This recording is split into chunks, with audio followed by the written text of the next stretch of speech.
Hello dear learners, पढ़ते रहिए बढ़ते रहिए कि इस सफ़र में डॉक्टर विनीता अरोड़ा की क्लास में आपका स्वागत है। आज की हमारी इस ई क्लास में हम बिजनेस स्टैटिस्टिक्स के बहुत ही इंटरेस्टिंग और इम्पॉर्टेंट टॉपिक की बात करने वाले हैं और वो है रिग्रेशन एनालिसिस। जी हाँ स्टूडेंट्स, आज के हम वीडियो में हम रिग्रेशन एनालिसिस को स्टेप बाय स्टेप बहुत ही कंसेप्चुअल वे में समझेंगे। तो हमारे इस वीडियो को लास्ट तक तो ज़रूर से देखिए। तो शुरू करते हैं आज की ई क्लास।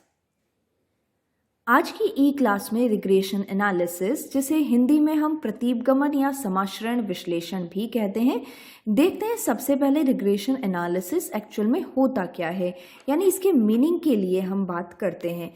तो गाइस, कुछ पॉइंट्स पर मैं ज़रूर बात करना चाहूँगी और उन पॉइंट्स के अकॉर्डिंग सबसे पहले रिग्रेशन एनालिसिस की बात करें तो बाइवेरिएट एनालिसिस एक टर्म जो मैंने अपने पिछले वीडियो में भी बताया था जब हमने कोरिलेशन की बात की थी। तो इस बाइवेरिएट एनालिसिस को हम फिर से समझ लेते हैं। बाइवेरिएट एनालिसिस वो होता है जब हम दो चरों के बीच में एनालिसिस करते हैं। तो हम यहाँ रिग्रेशन एनालिसिस में बाइवेरिएट एनालिसिस, क्योंकि यहाँ पर हम केवल सिंपल रिग्रेशन की बात कर रहे हैं, यानी दो चरों के बीच में संबंध की बात कर रहे हैं, इसलिए मैं इसे बाइवेरिएट एनालिसिस का नाम दे रही हूँ।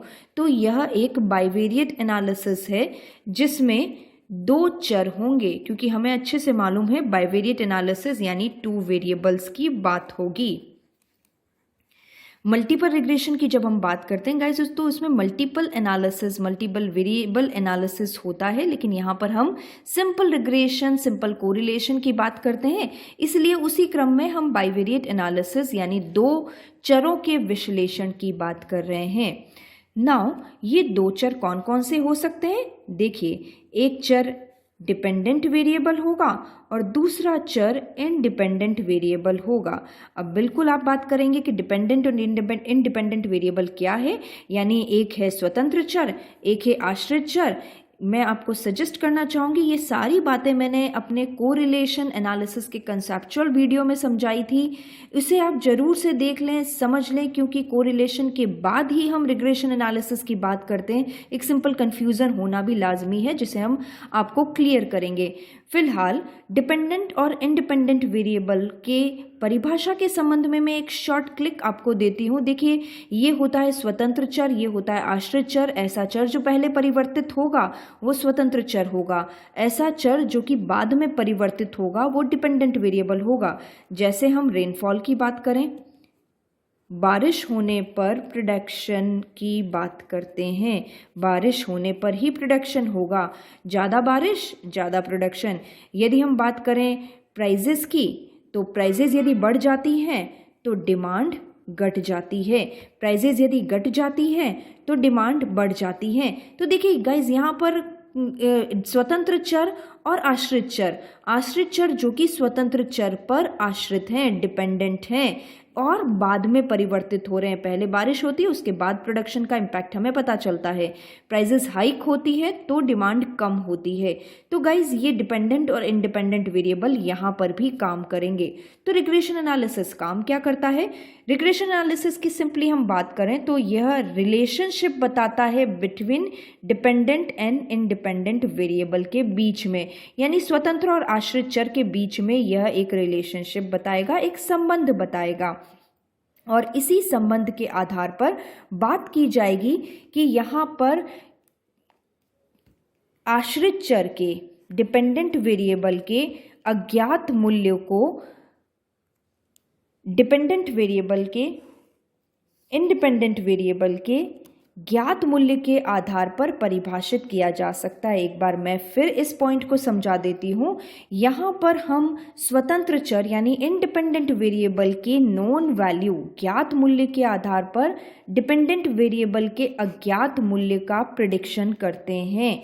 यानी सिंपली जब हमें पता है कि रेनफॉल जितनी है उसके आधार पर प्रोडक्शन इतना होता है। जब हमने वो रिलेशनशिप ज्ञात कर लिया है, जब हमें पता है कि प्राइसेस बढ़ने पर डिमांड इतने % कम हो जाती है, जब वो रिलेशनशिप हमें पता चल गया है, तो अब हम कह सकते हैं कि आगे आने वाले सालों में यदि रेनफॉल इतनी है तो प्रोडक्शन कितना होगा, यदि प्राइसेस इतनी बढ़ रही है या घट रही है तो उसकी डिमांड कितनी घटेगी या बढ़ेगी। तो गाइस बिल्कुल इसी तरह से हम यहाँ पर स्वतंत्र चर के ज्ञात मूल्य के आधार पर आश्रित चर के अज्ञात मूल्य का सर्वोत्तम अनुमान लगाते हैं। इन डेफिनेशन यदि आप रिग्रेशन एनालिसिस की बात करेंगे तो simple, it is a bivariate analysis in which 2 variables are there, one is independent variable, another is dependent variable. So the regression is find out the relationship between the dependent and independent variable and predict the unknown value of dependent variable on the basis of the known value of the independent variable.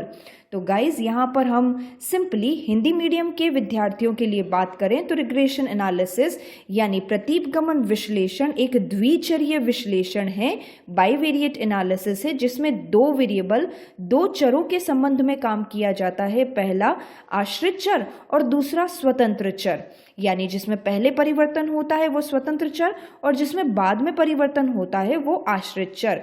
यह स्वतंत्र और आश्रित चर के बीच में relationship यानी संबंध को ज्ञात करता है कि कितना न्यूमेरिकल यानी फिगर में संबंध को प्रदर्शित करता है, और इस संबंध के आधार पर स्वतंत्र मूल्य के ज्ञात मूल्य के आधार पर आश्रित मूल्य के अज्ञात मूल्य का सर्वोत्तम अनुमान लगाता है।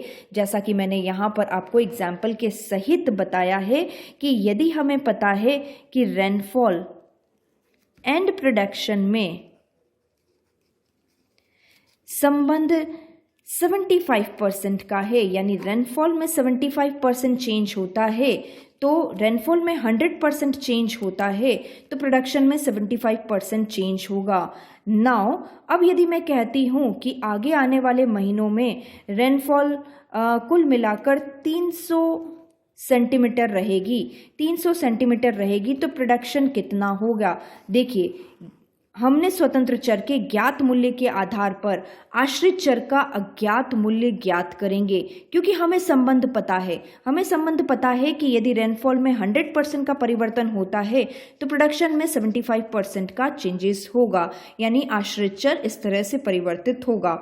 लेकिन यदि हमें पता है, हम बिल्कुल फिगर में बात कर रहे हैं कि रेनफॉल में 300 सेंटीमीटर होगा, यदि इस बार इस आने वाले वर्ष में आने वाले महीने में रेनफॉल 300 सेंटीमीटर होगा तो प्रोडक्शन कितना होगा।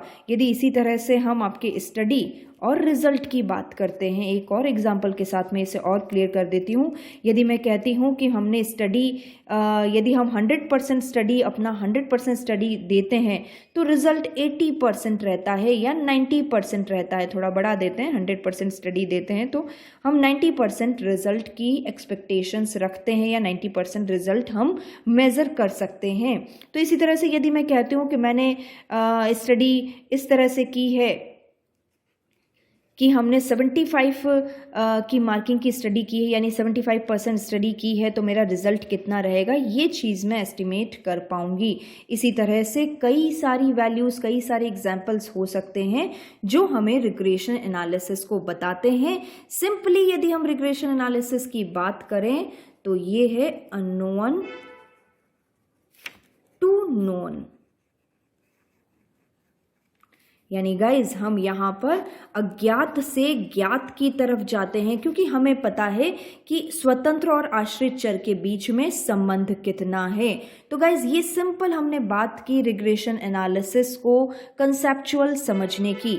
अब हम बात करेंगे कि क्या डिफरेंस है रिग्रेशन और कोरिलेशन में, तो चलते हैं आगे।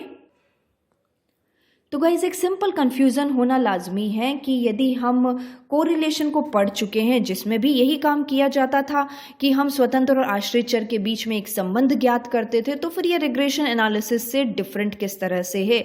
तो गाइज कुछ पॉइंट्स की सहायता से मैं आपको बताना चाहूँगी कि ये किस तरह से डिफरेंट हैं। सबसे पहले कोरिलेशन और रिग्रेशन। देखिए कोरिलेशन क्या करता है, एक्चुअल में it determines the relationship between 2 variables. 2 variables के बीच में रिलेशनशिप यानी संबंध बताता है। ये दो वेरिएबल्स कौन से हैं? स्वतंत्र चर और आश्रित चर, यानी डिपेंडेंट वेरिएबल और इंडिपेंडेंट वेरिएबल। ये दो चर के बीच में संबंध को बताता है, जबकि रिग्रेशन क्या करता है? फोरकास्ट करता है। इस बेसिस पर, इस संबंध के आधार पर अननोन वैल्यू जो कि डिपेंडेंट वेरिएबल की होगी, उसमें नोन वैल्यू जो कि इंडिपेंडेंट वेरिएबल की होगी, यानी स्वतंत्र चर के ज्ञात मूल्य के आधार पर आश्रित चर के अज्ञात मूल्य का सर्वोत्तम अनुमान लगाया जाता है। It's simply a forecasting of unknown value from known value. तो ये रिग्रेशन का काम है फोरकास्टिंग, और कोरिलेशन का काम है रिलेशनशिप बताना। लेकिन ध्यान रखिएगा, ये जो इंडिपेंडेंट और डिपेंडेंट वैल्यूज़ हैं, जब हम कोरिलेशन की बात करते हैं, हैव नो डिफरेंस, किसी तरह का कोई डिफरेंस नहीं होता है। Little bit confuse but let me explain. देखिए, जब हम बात करते हैं, हम रेनफॉल और प्रोडक्शन की ही बात करते हैं, क्योंकि उसी एग्जाम्पल के साथ मैंने आपको रिग्रेशन को समझाया था, तो इसी को ही मैं कंटिन्यू कर लेती हूँ। देखिए, हम यहाँ पर इंडिपेंडेंट किसे माने और डिपेंडेंट किसे माने, यानी स्वतंत्र चर किसे माने और आश्रित चर किसे माने, कोई फर्क नहीं पड़ने वाला है। हम यदि ये कहें कि रेनफॉल और प्रोडक्शन में 75% का कोरिलेशन है, तो हम ये कह सकते हैं कि यदि रेनफॉल 100% होती है तो प्रोडक्शन में 75% का परिवर्तन होगा। या फिर मैं ये कहूँ कि प्रोडक्शन में 75% का चेंज है तो रेनफॉल में 100% का परिवर्तन होगा। तो गाइज, यहाँ पर स्वतंत्र और आश्रित चर किसे भी माना जा सकता है। हम कह सकते हैं कि प्रोडक्शन इतना है तो रेनफॉल इतना होगा, या इतने प्रोडक्शन की वजह से इतना रेनफॉल हुआ है। ये सब बातें, यानी यहाँ पर इंडिपेंडेंट और डिपेंडेंट वेरिएबल के बीच में कोई ज़्यादा फर्क नहीं है। बट ये बात हम रिग्रेशन एनालिसिस के संबंध में करें तो यहाँ पर देखिए, dependent and independent variable are different.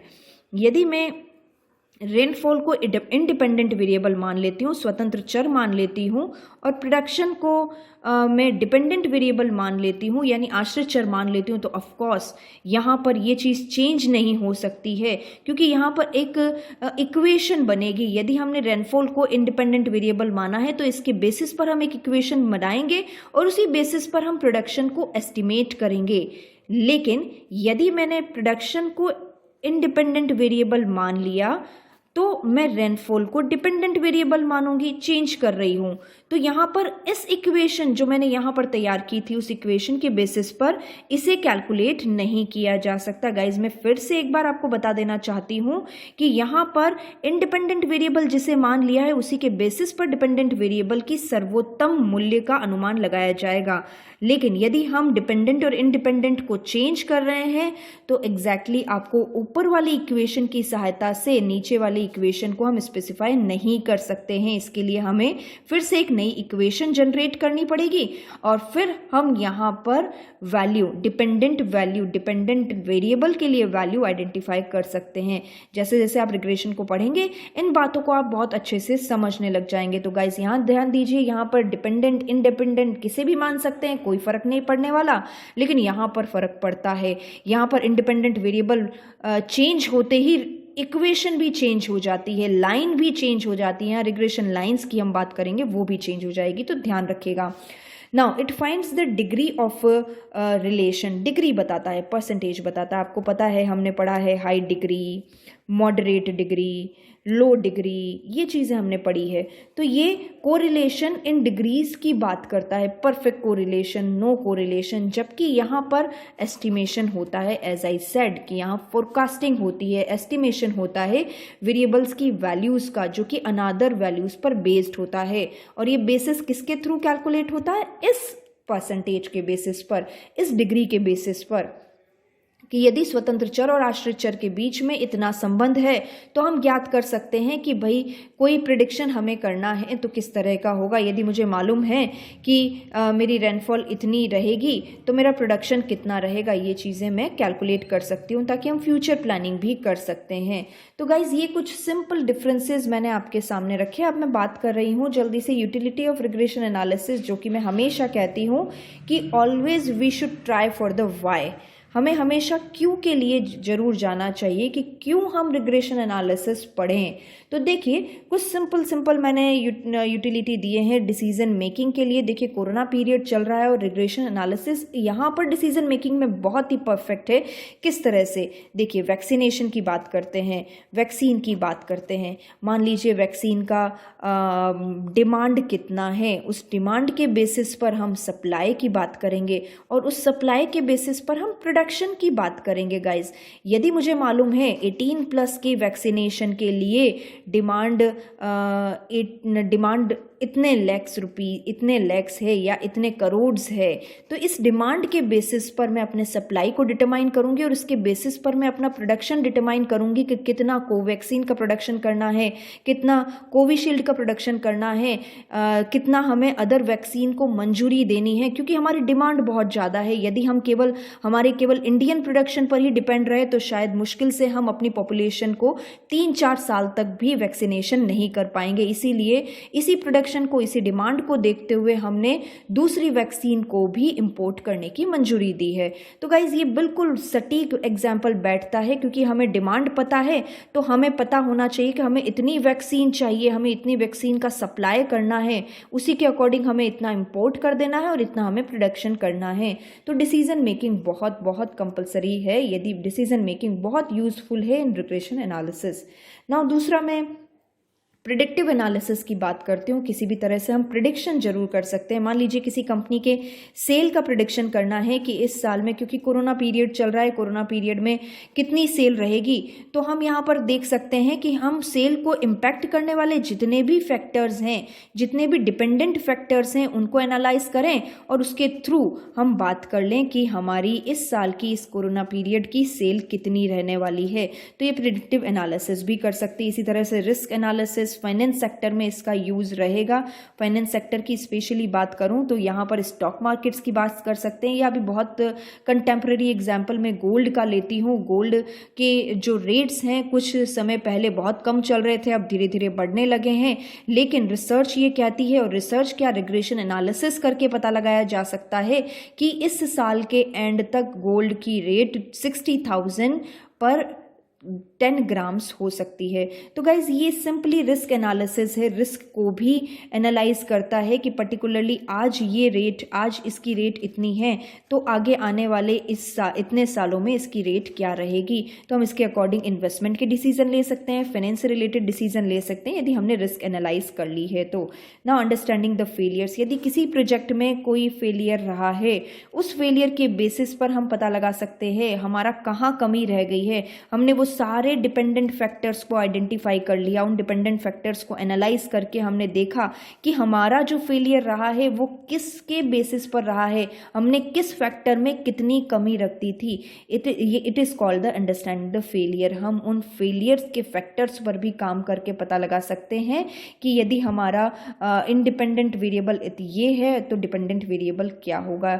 तो इसके आधार पर हम फेलियर्स को भी कैलकुलेट कर सकते हैं। तो गाइज आज हमने बहुत अच्छे से सीखा कि रिग्रेशन एनालिसिस क्या है, कोरिलेशन से कैसे डिफरेंट हो सकता है, और साथ ही साथ जो कुछ कंटेम्प्रेरी एग्जाम्पल के साथ मैं हमेशा बात करना चाहती हूँ कि रिग्रेशन एनालिसिस की यूटिलिटी क्या है। सो गाइज स्टैटिस्टिक्स को अपने आसपास फील कीजिए, यही मैं आपसे हमेशा चाहती हूँ। It's very interesting subject. तो गाइज चलते हैं, आज की क्लास को ख़त्म करते हैं, और यदि हमारा वीडियो आपको पसंद आता है तो इसे लाइक और शेयर जरूर करें। और साथ ही में अभी तक आप हमारे चैनल पर नए हैं, हमारे चैनल को अभी तक आपने सब्सक्राइब नहीं किया है तो इसे सब्सक्राइब जरूर करें। Thank you guys, thank you so much.